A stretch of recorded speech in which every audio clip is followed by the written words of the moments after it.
Chaos didn't lose the Horus Heresy. It got exactly what it wanted.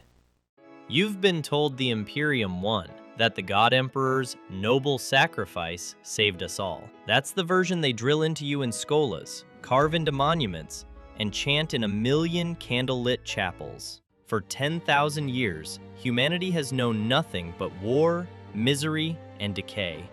The Emperor's dream of a rational, secular age of reason is dead. In its place, a corpse empire of fanatics, praying to a silent God who never answers. Today, I'm going to show you why that isn't a tragic accident. I'm going to walk you through the evidence that the Horus Heresy ended exactly the way the ruinous powers wanted. By the end of this, you won't be asking, how did we win? You'll be asking, did we ever stand a chance? First, we have to strip the myth down to the bare bones. The official story is simple. The Emperor unites Terra. He builds a shining, rational Imperium. He creates the Primarchs, makes Horus Lupercal his War Master, and together they almost reach a golden age. Then Horus falls. Whispers in the warp, corrupted visions, a knife in the right pride at the right time, and half the Legiones Astartes turn their guns on the other half. The Horus Heresy ignites, brother against brother, worlds burning, a trail of devastation straight to Terra. The siege is hell. Mutant hordes, traitor titans, demons clawing at reality itself. At the breaking point, the Emperor teleports to Horus's flagship, the Vengeful Spirit. There, in a duel that scars real space and the warp, he destroys Horus utterly, but is mortally wounded in the process. The traitor legions break, the siege lifts. The Emperor is interred on the Golden Throne, too broken to live, too powerful to die. Humanity survives. The High Lords call it a victory, paid for with the ultimate sacrifice. That's the story. Clean, heroic, closed. Now look at the 41st millennium.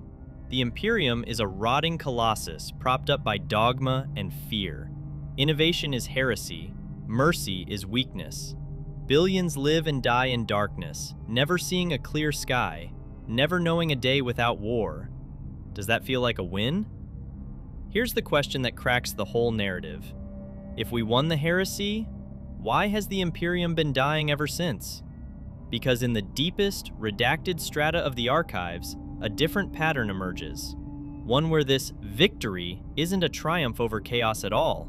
It's the exact long-term outcome chaos was engineering. To see how they won, you have to stop thinking like a general and start thinking like a god. The Chaos Gods don't want territory. They don't need thrones, flags, or tax revenue. They are beings of pure emotion in the warp. They feed on what mortals feel. Khorne feasts on rage and slaughter. Tzeentch on ambition, plots, and betrayal. Nurgle on despair and acceptance of decay. Slaanesh on every extreme. Pride, agony, excess, obsession. Their victory condition is not conquering Terra. It's creating a galaxy that produces maximum, stable, renewable, emotional turmoil. A quick, clean win for Horus? That's actually bad for them.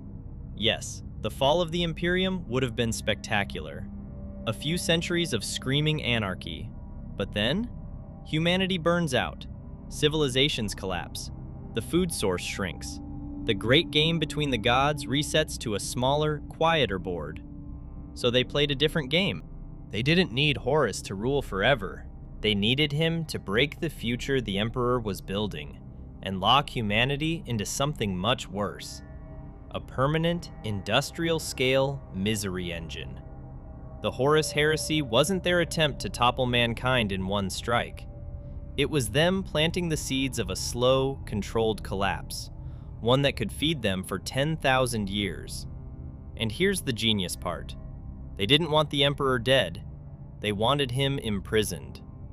Killing the most powerful human psyker in existence would have been wasteful. Entombing him on the Golden Throne, though? That was a masterstroke. Now, he's not alive, not dead, just trapped in endless agony, his mind locked in constant psychic warfare against demons. His body kept going by the daily sacrifice of 1,000 psykers. That isn't a monument, that's a reactor. The Astronomicon, the guiding light of the Imperium, is literally a beacon of suffering. Every ship that sails the warp does so by tuning into a scream. Our salvation is powered by pain, and that pain radiates across the galaxy, bleeding straight into the warp. And that was only phase 1 of their victory. This isn't just a clever theory. The restricted stacks are full of incidents that stop looking like loyalist blunders or traitor triumphs and start looking like moves in a much larger game. Let's start with Magnus the Red, the approved version, a loyal but flawed son, desperate to warn the Emperor about Horus, breaks the rules, hurls a psychic message through the warp, and accidentally shatters the palace's wards. The Webway project is destroyed, a tragic mistake, a necessary punishment. The uncensored pattern, Tzeentch has his claws in every step. It's Tzeentch who whispers to Magnus, Tzeentch who hands him the power to crack those wards. Magnus thinks he's saving the Imperium. In reality, he's doing exactly what the Great Deceiver needs. Destroying the Webway wasn't collateral damage, it was the target. With one act, humanity's exit route from the warp is gone. The Emperor's one credible path to a future without demons and Geller fields is severed. Humanity is locked into warp travel forever, locked into the same storm that feeds the gods. That's not an accident. That's board control. Now look at Istvan V, the drop site massacre. On the surface, a brilliant ambush. 3 loyalist legions lured in and butchered by supposed allies. A massive tactical win for Horus. But the way it's staged matters. This isn't just extermination, it's betrayal dialed up to 11. Brothers turning on brothers. Primarchs watching their sons die in fire and virus bombardment.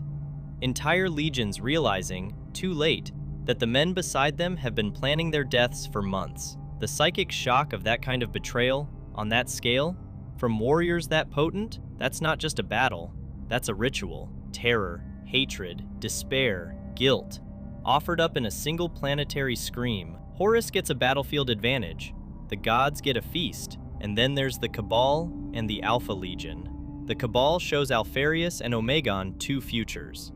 If the Emperor wins, the Imperium rots for millennia, then falls to chaos anyway. If Horus wins, humanity dies quickly, and chaos starves. So the Alpha Legion sides with Horus, believing they're making a hideous, necessary sacrifice.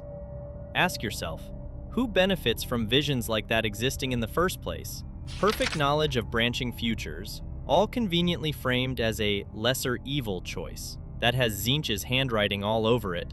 The Alpha Legion thinks it's playing the long game to save reality. In truth, it's making sure the farm gets built. And finally, Horus at Terra.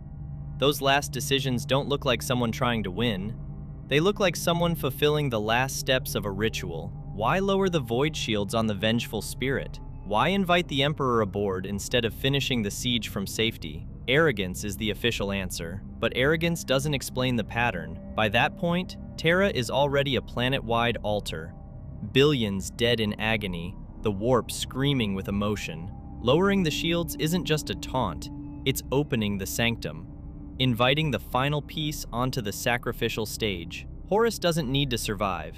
He just needs to wound the Emperor precisely enough. Not to kill him, but to break him, to force him onto the Golden Throne, wired into a life support torture device powered by Psyker souls. The Emperor doesn't ascend cleanly. He doesn't vanish. He becomes a permanent, agonized node in the warp, a lighthouse, a prison, and a battery all at once.